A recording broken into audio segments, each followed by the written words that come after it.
नमस्कार। सम्मोहन के सिद्धांतों और उसमें गहरे प्रवेश करने से पहले सम्मोहन की बेसिक समझ के विषय में हम बात करेंगे, क्योंकि आमतौर पर सम्मोहन को जादू या किसी अतार्किक, अवैज्ञानिक विषय के रूप में समझा जाता है और इसको लेकर के बहुत सारी भ्रांतियाँ प्रचलित हैं, जैसा कि किसी को सम्मोहित करके कुछ भी कराया जा सकता है वगैरह वगैरह। तो सबसे पहले मैं आपको बताना चाहता हूँ कि सम्मोहन एक प्रकार से हमारे ब्रेन का उपयोग है। हमारे मस्तिष्क में कुछ ऐसी शक्तियाँ छुपी हैं जो साधारणतः हम प्रयोग में नहीं लाते हैं। तो अगर हम इसका चेतन प्रयोग सीख लें तो अपने व्यक्तित्व में बदलाव ला सकते हैं। विवेकानंद जी के विषय में एक कहानी कही जाती है कि वे एक बैल को उठा सकते थे, लेकिन यदि इस विषय की पड़ताल की जाएगी तो आपको पता चलेगा कि विवेकानंद जी बचपन से ही उस छोटे बैल को उठाने की कोशिश कर रहे थे। यानी जब वो बच्चा था तो ही विवेकानंद जी उसको रोज उठाने की कोशिश करते। धीरे धीरे विवेकानंद जी भी बढ़ते रहे और वो बच्चा भी बढ़ता रहा, और एक दिन जब वो पूरी तरह से बैल के रूप में तब्दील हो गया, फिर भी विवेकानंद जी उसे उठा लेते। ठीक इसी प्रकार से हमारी जो मानसिक शक्तियाँ हैं, उन मानसिक शक्तियों को हम अगर एक विशेष ढंग से इस्तेमाल करते हैं तो एक साधारण व्यक्ति की अपेक्षा अधिक बेहतर तरीके से हम इसका उपयोग कर सकते हैं। जैसे कभी आपने देखा होगा कि एक व्यक्ति पहलवान बन जाता है या एक व्यक्ति शूटिंग में बहुत महारत हासिल कर लेता है। तो मित्रों, वस्तुतः ये क्या है? वस्तुतः ये एकाग्रता की शक्ति है और अभ्यास की शक्ति है। तो मैं आपको बताना चाहता हूँ कि जो सम्मोहन है या हिप्नोटिज्म है, ये हिप्नोटिज्म भी वस्तुतः मनुष्य के अंदर छुपी हुई शक्ति है, जिसका अगर निरंतर प्रयोग किया जाए और अभ्यास किया जाए तो ये शक्ति बढ़ सकती है और इसके द्वारा हम अपने व्यक्तित्व को बहुत ही शानदार बना सकते हैं। आइए सम्मोहन के विषय में समझने से पहले इसका जो ज्ञात इतिहास है उस पर हम थोड़ी चर्चा कर लेते हैं। सम्मोहन के लिए शब्द हिप्नोटिज्म अंग्रेजी में प्रयुक्त किया जाता है। यह शब्द हिप्नोस से बना हुआ है, जिसका अर्थ होता है नींद। लेकिन ध्यान रखें कि हिप्नोटिक नींद जो है, यानी हिप्नोटिज्म में जो नींद आती है, वो प्राकृतिक नींद से थोड़ी भिन्न है। इसका श्रेय डॉक्टर एक्टन फ्रांज मेस्मर को जाता है, और चूँकि उनके नाम में मेस्मर जुड़ा हुआ है, इसलिए बहुत सारे लोग ये मानते हैं कि इसी से मेस्मरिज्म या संज्ञाहीनता की उत्पत्ति हुई है। किंतु बाद में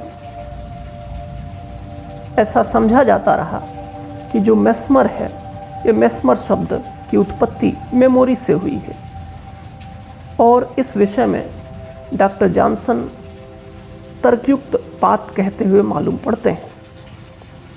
आइए अब हम समझते हैं कि मेस्मर ने ऐसा क्या किया जिससे उनको फादर ऑफ हिप्नोटिज्म कहा जाता है।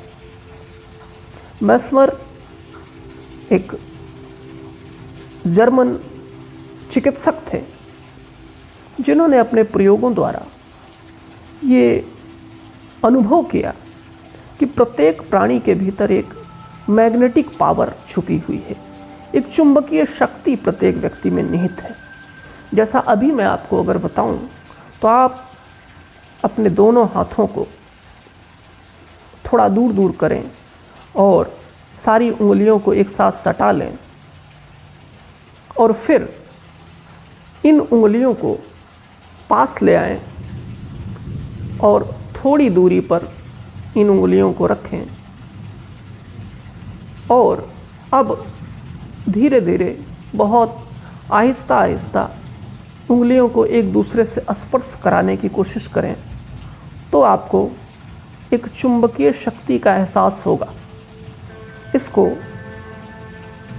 जैव चुंबक या हमारे भीतर निहित जो जैविक चुंबकीय शक्ति है यह कहा जा सकता है। किंतु जब डॉक्टर मेस्मर ने चुंबकीय शक्ति के द्वारा व्यक्ति का इलाज करना शुरू किया तो उनको ऑस्ट्रिया से बाहर कर दिया गया, क्योंकि इसे प्रारंभ में जादू टोना समझा गया।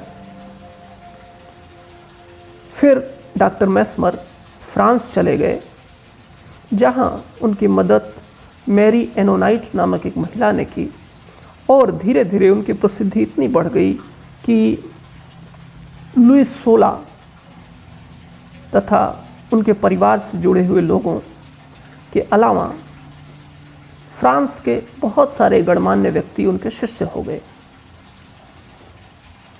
फिर बाद में पाइस मेयर हुए, जो कि मेस्मर के शिष्य थे। उन्होंने प्रयोगों के द्वारा ये सिद्ध किया कि व्यक्ति को अगर नींद दी जाए तो वह जल्दी ठीक हो सकता है। अगर आप इस तथ्य को आज के चिकित्सा में भी देखने की कोशिश करेंगे तो आपको पता चलेगा कि गंभीर बीमारियों में आज भी डॉक्टर कुछ ऐसी औषधियों का प्रयोग करते हैं जो व्यक्ति को अधिक निद्रा की अवस्था में ले जाती है। और फिर इसके बाद पाइस मेयर के बाद 1841 में मैनचेस्टर के जेम्स ब्रेड ने इलाज का एक और तरीका ढूंढा, जिसमें वो कहते थे कि व्यक्ति जब एकाग्र होता है और चित्त विचार शून्य होता है तो इसके द्वारा इलाज किया जा सकता है।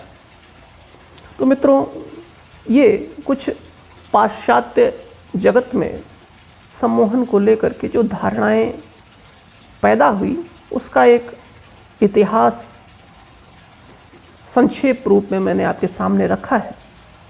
यद्यपि जब हम भारतीय परंपरा के विषय में बात करेंगे तो पाएंगे कि तंत्र और योग जैसी परंपराओं में काफ़ी पहले से सम्मोहन, वशीकरण जैसे शब्द मिलते हैं।